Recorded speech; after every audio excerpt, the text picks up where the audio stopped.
The ongoing humanitarian crisis at our nation's southern border demands a solution. It really just boggles the mind that the President of the United States would rather fundraise in Hollywood than work with members of his own party to forge a legislative response to this tragic situation, and to do something to prevent more young people from making the perilous and potentially life-threatening journey across the desert.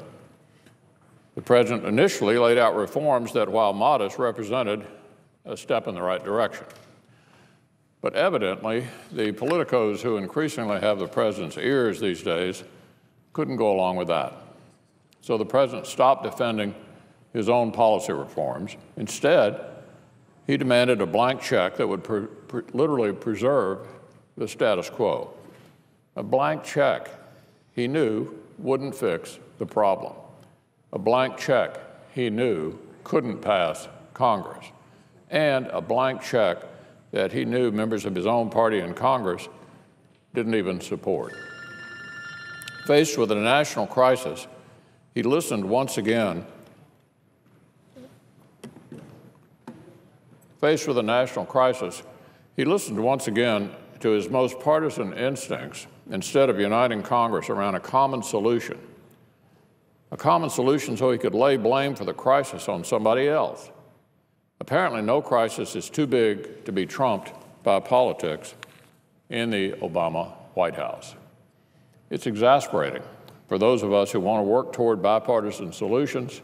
It's confusing, I'm sure, to Democrats who share our desire to get something accomplished, and it's emboldening to Democrats who don't, including the Senate's Democratic leadership.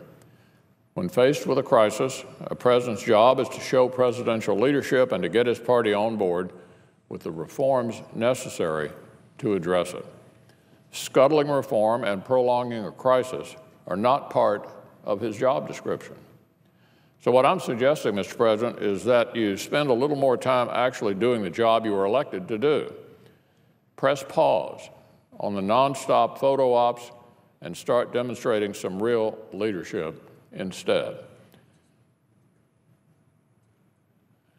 The barbecue joints and the pool halls will still be there after we solve this problem. It's a dangerous journey to the border. Children are suffering at the hands of some seriously bad actors down there. News reports suggest you even knew about this long before it started making national news.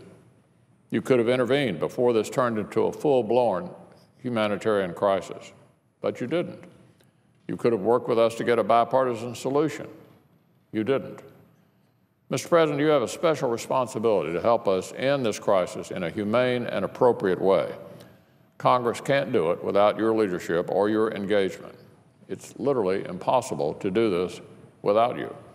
So pick up the phone you keep telling us about, call us, call your fellow Democrats, and lobby them to get on board.